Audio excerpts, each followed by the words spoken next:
This hip flexor release stretch is absolutely amazing, especially if the muscles on the front of the thigh, right at the front of the pelvis, or if you find that your pelvis is kind of tilted forwards, this is going to be an awesome release for you. Start off with a towel roll kind of underneath the low back, kind of to your bottom so that your tailbone is raised off the floor.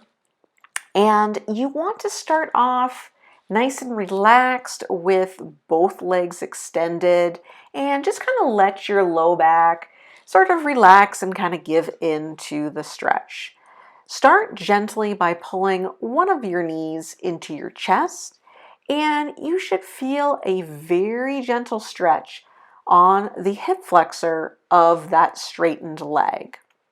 Reach out further with that straightened leg, and to take it a little bit further, squeeze the glute muscle and straighten that leg a little further, and that will deepen your stretch. Try this for a couple of breaths on each side. It will feel amazing.